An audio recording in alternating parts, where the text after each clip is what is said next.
Hello everyone.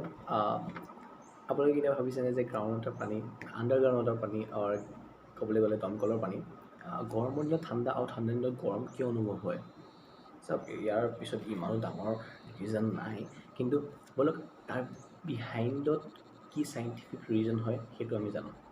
চাওক এইকেইদিন video' slow' হৈ আছে মোৰ কিছুমান পাৰ্চনেল প্ৰব্লেমৰ কাৰণে। আহক ৰিজনটো জানো। চাওক বস্তুটো কি হয়, গ্ৰাউণ্ড ৱাটাৰৰ যোনটো টেম্পাৰেচাৰ থাকে সেই টেম্পাৰেচাৰ বাহিৰৰ এনভাইৰমেণ্টৰ টেম্পাৰেচাৰৰ লগত মেটচ নকৰে। ইউজুৱেলি সেইটো টেম্পাৰেচাৰ 10 to 20 ডিগ্ৰী চেলচিয়াছত থাকে আণ্ডাৰগ্ৰাউণ্ড ৱাটাৰ পানী। চাওক আমাৰ কিয় ফিল হয় সেইটো বস্তু, যেতিয়া বাহিৰৰ টেম্পাৰেচাৰটো 35 ডিগ্ৰী চেলচিয়াছ থাকিব, 30 ডিগ্ৰী চেলচিয়াছ থাকিব, নৰ্মেলি কথা যে এতিয়া 15 ডিগ্ৰী চেলচিয়াছৰ পানীটো যদি পৰেহি তেতিয়া অবভিয়াছলি আমাৰ ঠাণ্ডা ফিল লাগিব।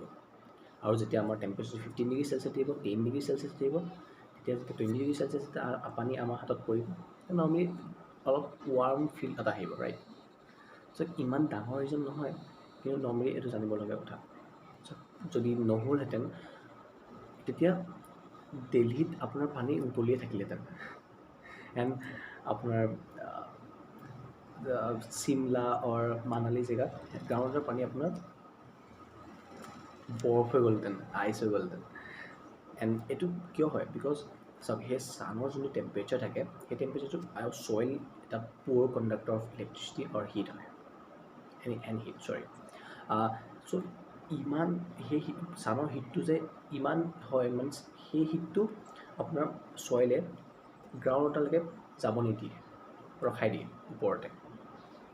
চ' ইমানখিনিয়ে কথা আছিল, বেছি জানিবলগীয়া কথা নহয়, বাট চিম্পল কথা and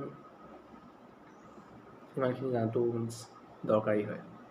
so' thank you, see you next time.